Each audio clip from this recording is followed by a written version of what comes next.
ఆడపిల్ల పుట్టిందని కొంతమంది కట్టుకున్న వాళ్ల పట్ల అమానుషంగా ప్రవర్తిస్తూ ఉంటారు. ఆడపిల్ల పుట్టడమే పాపంగా భావించి భార్యల్ని వేధింపులకు కూడా గురిచేస్తారు. అన్ని రంగాల్లో పురుషులతో సమానంగా మహిళలు ఎదుగుతున్నా ఆడపిల్ల పుట్టడాన్ని ఇంకా కొంతమంది అవమానకరంగా భావిస్తున్నారు.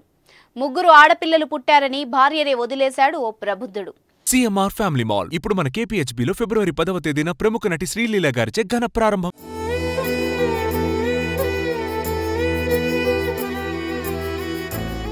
పిల్లల్ని కంటికి రెప్పలా కాపాడాల్సింది పోయి నడి రోడ్డుపై వదిలేశాడు తండ్రి.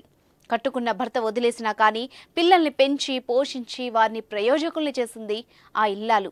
అసలేం జరిగింది, ఎందుకు భర్త వదిలేశాడు, పిల్లల విషయం ఏమైంది అన్న విషయాలు ఇప్పుడు చూద్దాం. భార్యకు 3 ఆడపిల్లలు పుట్టారని భర్త వదిలేశాడు. అయినా ఆమె కుంగిపోలేదు. కష్టాన్ని నమ్ముకుంది. భవన నిర్మాణ కార్మికురాలిగా మారింది. వచ్చిన కూలీ డబ్బులతో పిల్లల్ని సాకింది. చదువు విలువ తెలియజేసింది. ప్రభుత్వ పాఠశాలల్లో 3 కుమార్తెల్ని చేర్పించింది. ఆ తల్లి కష్టాన్ని కుమార్తెలు గుర్తించారు. తల్లిని ఎలాగైనా సంతోషపెట్టాలని అనుకున్నారు. కష్టపడి చదివి ఆర్థిక ఇబ్బందులు ఎదురైన వేళ పెద్దల అండదండలతో అవకాశాల్ని అందిపుచ్చుకున్నారు.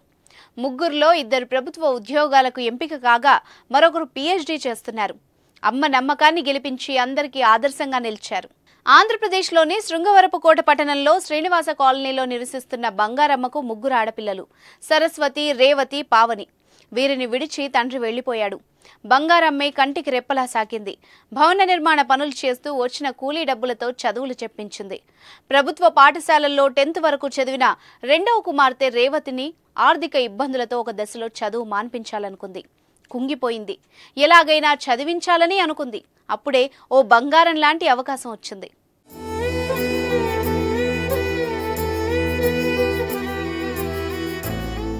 టెన్త్లో అత్యంత ప్రతిభ చూపిన రేవతికి స్థానిక పుణ్యగిరి విద్యాసంస్థల అధినేత ఎల్ సత్యనారాయణ తన కళాశాలలో ఉచితంగా ఇంటర్మీడియట్లో ప్రవేశం కల్పించారు.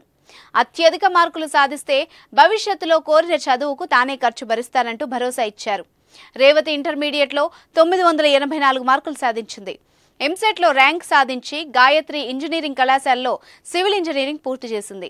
2019లో జగన్మోహన్ రెడ్డి ప్రభుత్వం భర్తీ చేసిన సచివాలయ ఉద్యోగాల్లో ధర్మవరం సచివాలయంలో ఇంజనీరింగ్ అసిస్టెంట్గా పోస్ట్ సాధించింది. అంతటితో వదిలేయకుండా ఏపీపీఎస్సీ పరీక్షలకు సాధన చేసింది. రాత్రింబవళ్లు కష్టపడింది. ఒక్క పూట అన్నం తింటూ కసితో ప్రిపేర్ అయింది. 2023 ఆగస్టులో పరీక్ష రాసింది. నవంబర్లో విడుదలైన ఫలితాల్లో విజయం సాధించింది. రేవతికి ప్రస్తుతం జోన్ 1 పరిధిలో శ్రీకాకుళం జిల్లా రణస్థలం మండలం ఆర్డబ్ల్యూఎస్ ఏఈగా నియమిస్తూ ప్రభుత్వం నుంచి ఫిబ్రవరి 6వ తేదీ ఉత్తర్వులందాయి. ప్రస్తుతం రేవతి అక్క సరస్వతి ఏలూరులో సచివాలయ ఉద్యోగిగా పనిచేస్తుండగా చెల్లెలు పావని పీహెచ్డీ చేస్తోంది. 3 అమ్మాయిలు చదువులో రాణించడంతో తల్లి బంగారమ్మ సంతోషపడుతోంది. పిల్లలు సాధిస్తున్న విజయాలతో ఉబ్బితబ్బిబ్బవుతోంది. కష్టపడి 3 పిల్లల్ని ప్రయోజకురాళ్లుగా తీర్చిదిద్దిన ఈ అమ్మకి నిజంగా హ్యాట్స్ ఆఫ్.